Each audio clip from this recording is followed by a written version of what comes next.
Lura għal-programm Local Angle fejn issa ngħaddu għat-tieni parti ta' dan il-programm fejn siru konna aktar mistiedna fejn issa ser nintaqgħu mal-band Ferret, ser nitkellmu ma' Anthony kif ukoll ma' Owen. Kif intom? All right. Mela, grazzi ħafna tal-li ġejtu. Il-band issa, kemm ilkom għaddejjin fix-xena lokali? Ferret bdiet speċi ta' ġest biex nġemjaw beħbib, bazzikament, inkonta tindoq ma' Club Murder dak il-ħin, dak iż-żmien għani. U nħobb ndoq ċertu stili differenti, u għek, ma' Club Murder ma tantx tikċansa xabba metal. Allura, kontet iż-Zihbi Marco Ramonna, il-drummer ta' Ferret il-muċieta, sfortunatament, u dak iż-żmien kien Ben Joslin li jgħat ma' Ice to Argus, issa. Ġast bdejna ġast ndoqqu, ġast naraw se jiġri għal-pjaċir, xejn żejjed, xejn iżjed għajni. Mbagħad jisu bdejna nikklikjaw, bdejna nikbu vera pjaċir, bdejna nikbu diski instrumentali, kollha instrumentals daw. U bdew joħorġu għalina sbieħ għal-widna, ngħidhom issa noħorġu live. U ġitna ċans ma' Sycophants, għaw sassina biex ndoqqu, il-debut band, debut gig tagħna. U morna tajjeb, u għadna let's keep this going, speċi ta' Mbagħad, l-aħħar mill-aħħar tant kont qed nieħu pjaċir Ferret li spiċċajt nitlaq minn kollox u żammejta, speċi ta'. Mhux tuħu ħafna ħin, mhux vera.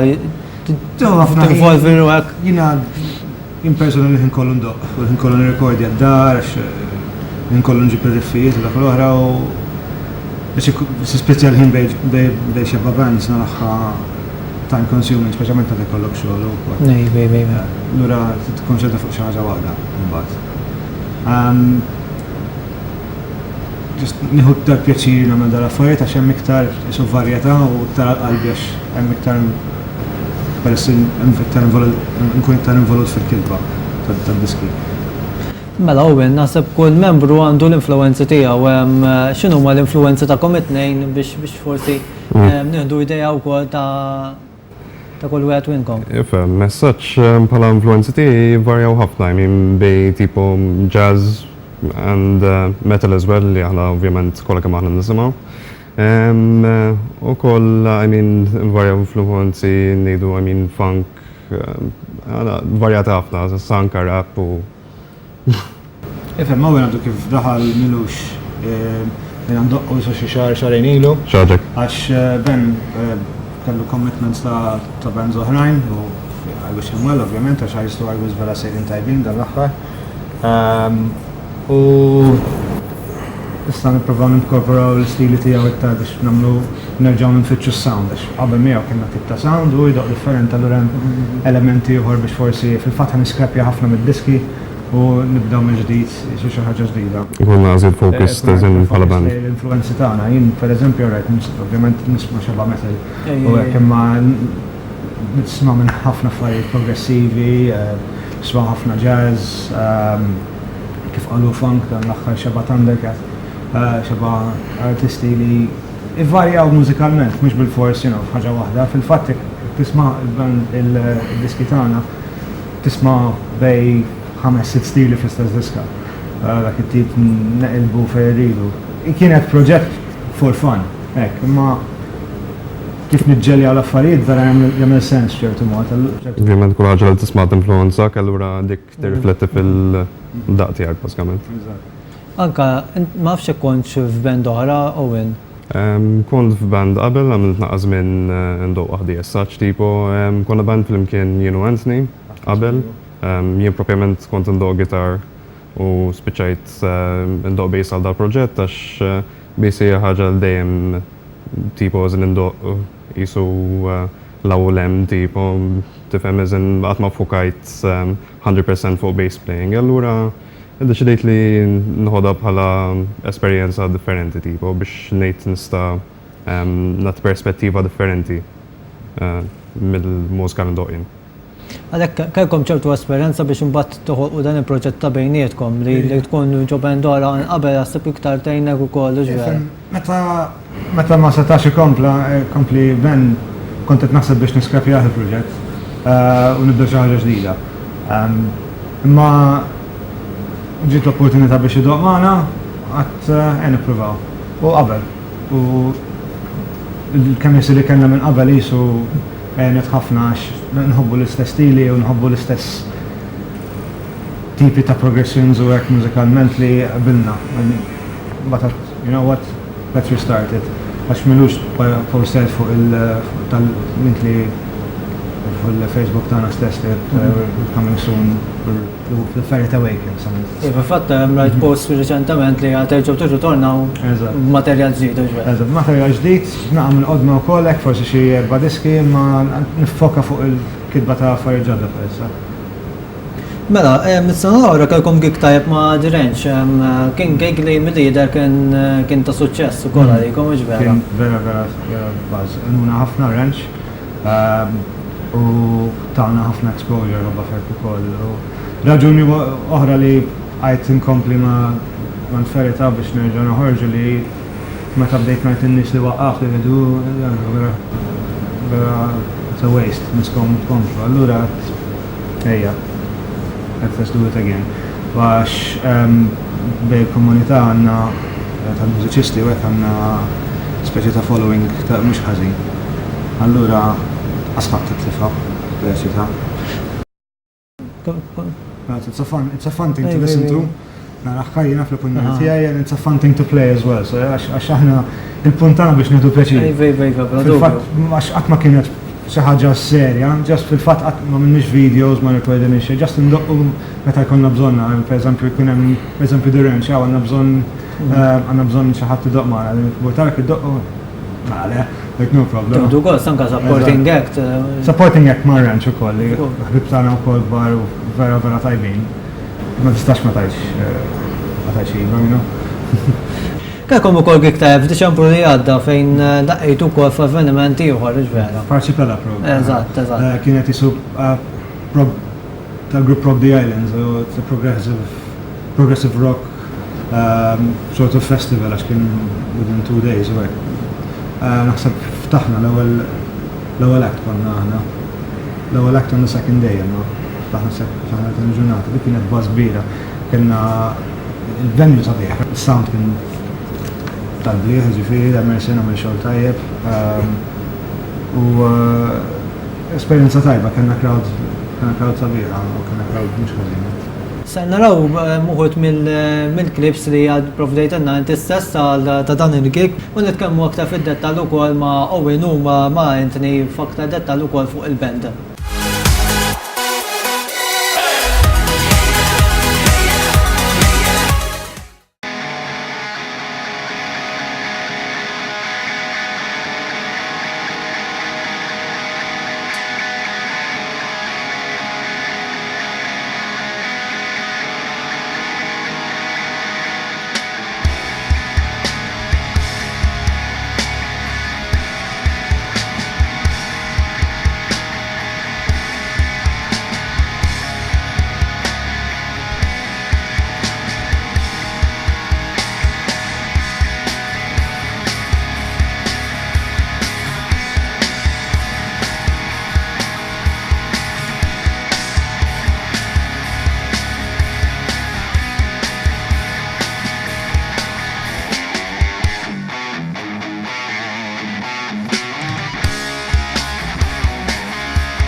Cheers!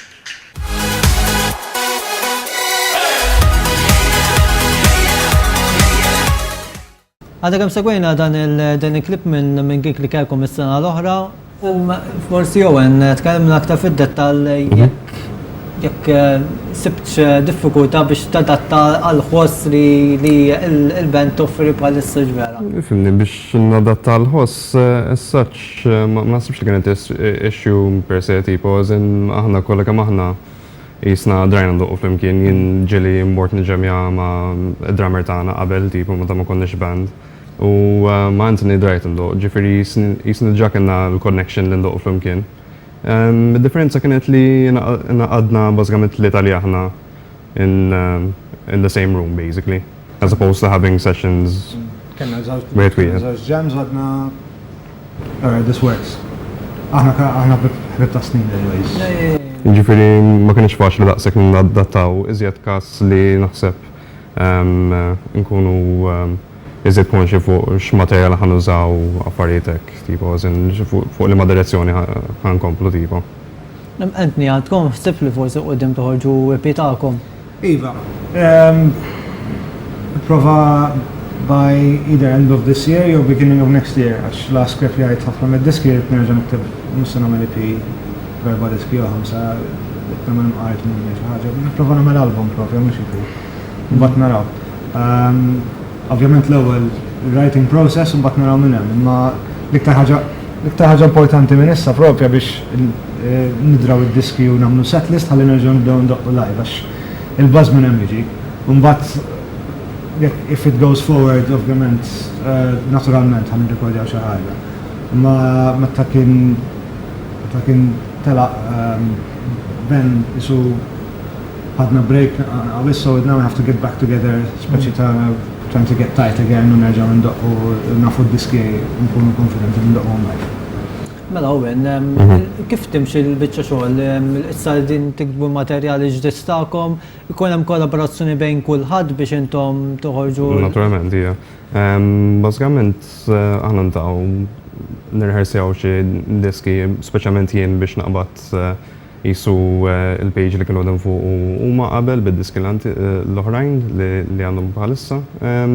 Ġifir, it's a case of me trying to get confident with the current material u jisna u koll nġamjaw biex naħnu fuq material ġdid u naraw biex nistaw nħorġu u forsi kif nistaw nkomplu nelaboraw fuq material naqżin interessanti. Is-segwit ngħidni jintom ix-xena lokali anka tal-metal, diversi ġeneri oħra, x'taħsbu fuq ix-xena lokali li jinsibu bħalissa?